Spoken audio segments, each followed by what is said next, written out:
Donc le matin du 28 septembre 2009, comme je le disais tantôt, mes militants se sont retrouvés à mon domicile très tôt le matin. Nous avons pris le petit déjeuner ensemble dans une atmosphère de confiance et nous avons démarré ensemble pour aller vers le stade. Je me suis séparé de mes militants et militantes et je suis passé prendre mon collègue Sidia Touré à son domicile.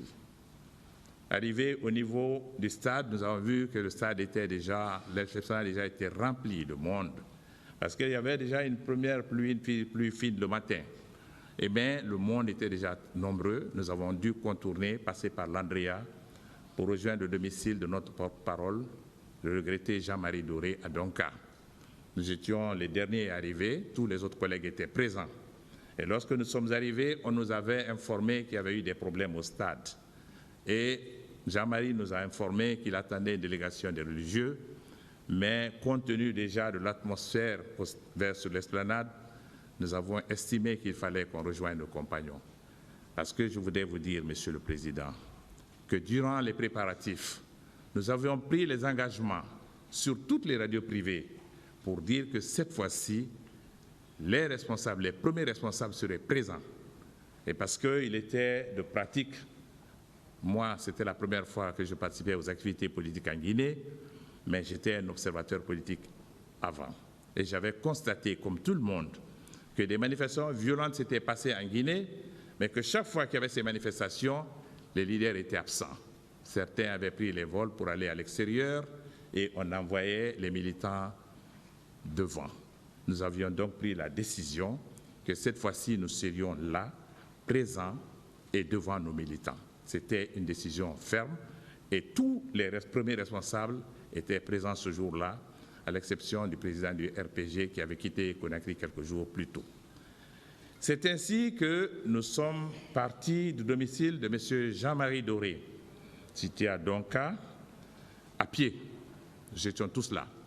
Et lorsque nous sommes arrivés au niveau de la fondation Fondis, je crois que vous vous rappellerez, ce sera à peu près en face du 2 août et de l'université, c'est là où nous avons rencontré un peloton de gendarmerie qui était commandé par M. Moussa Kegoro Kamara.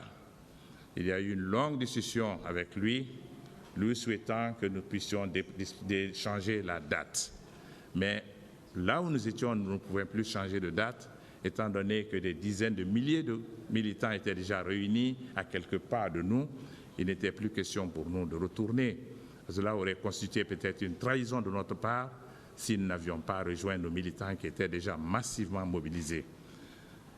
Lorsque ces militants se sont rendus compte, puisqu'ils n'étaient pas loin, ils n'étaient pas loin de là où nous étions bloqués, lorsqu'ils se sont rendus compte que nous étions bloqués, il y a une foule nombreuse qui a convergé vers nous, qui a fait sauter le verrou.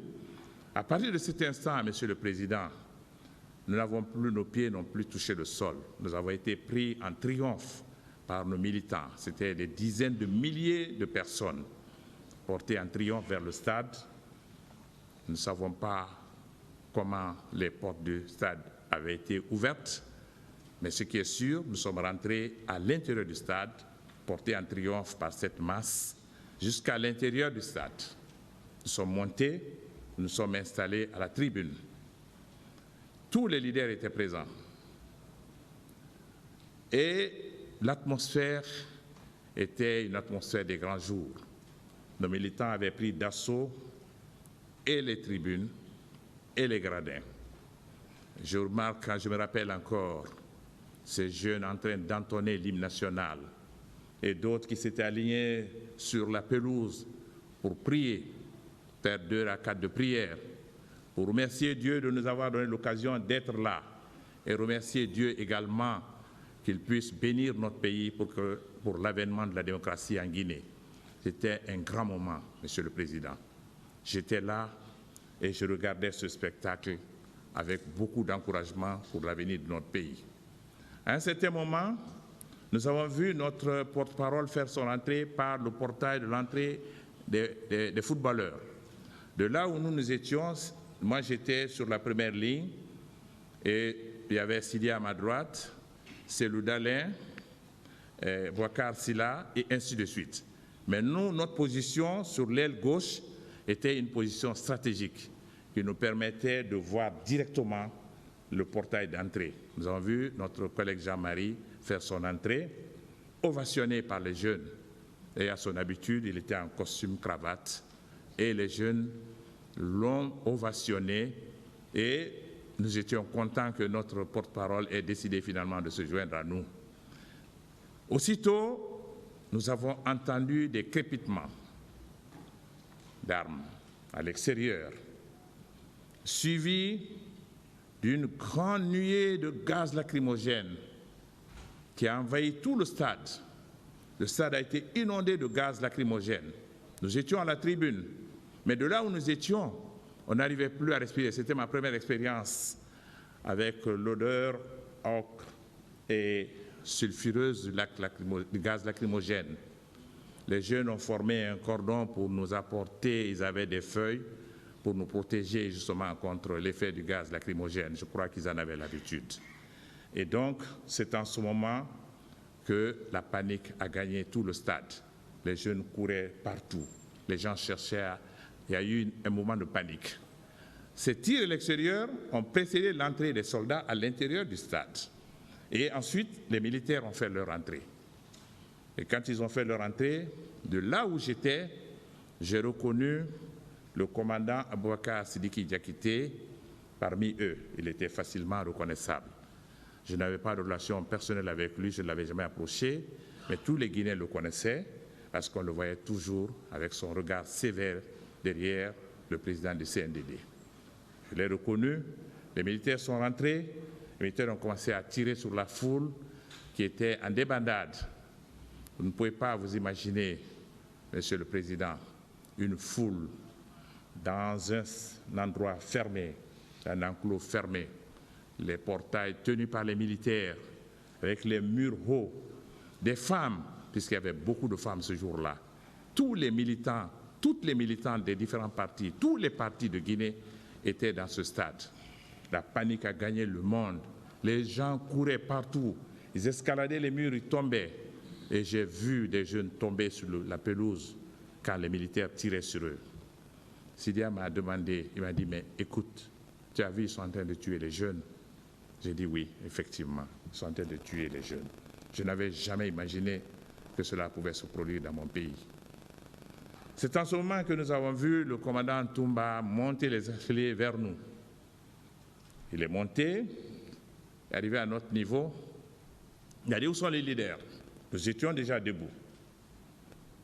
Il y avait Joe Sidibé, le premier, moi-même, suivi de Sidia, Cellou Dalein, Ouakar Silla, et ainsi de suite.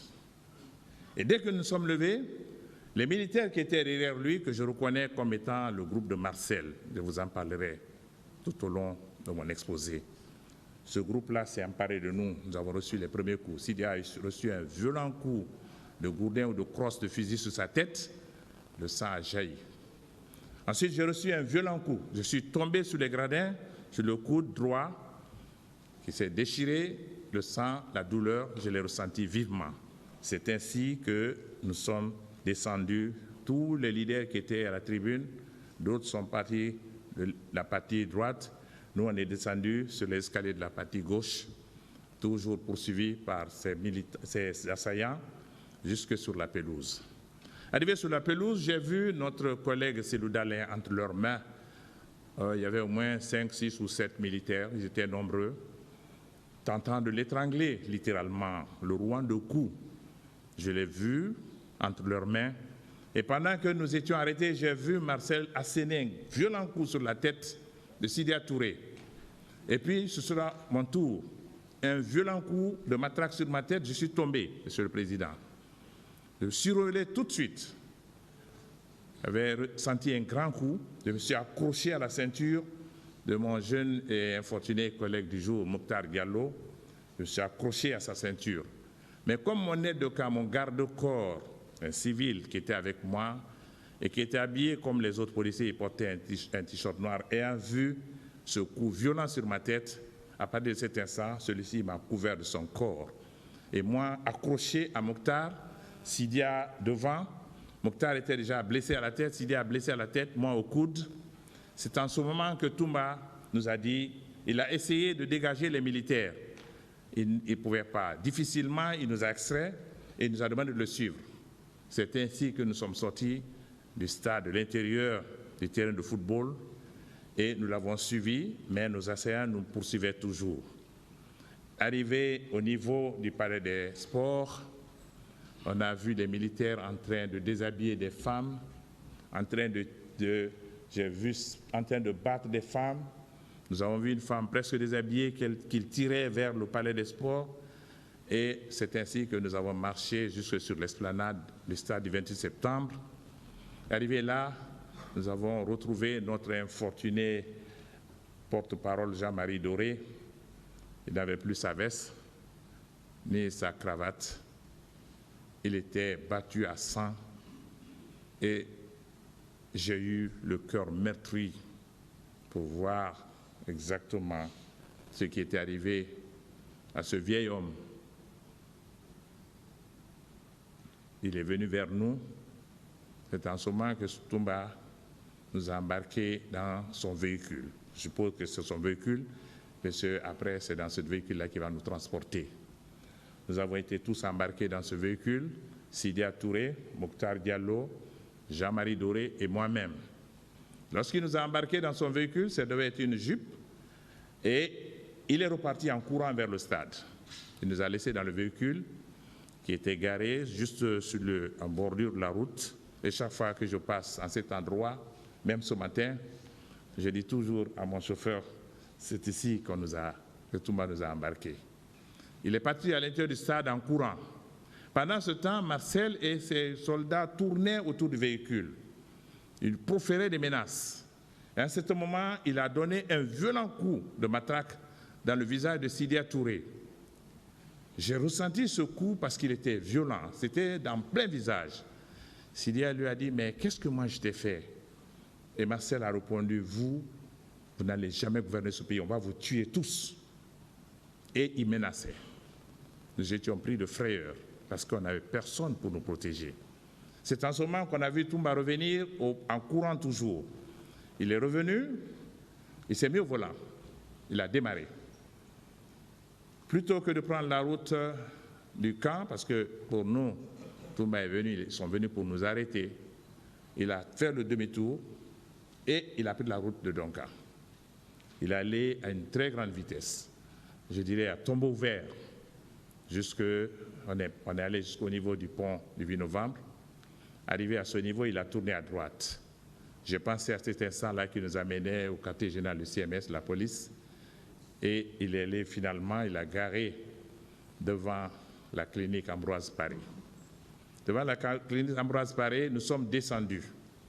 Et lorsque nous sommes descendus, on a vu les médecins et les infirmières qui sont sortis pour nous accueillir.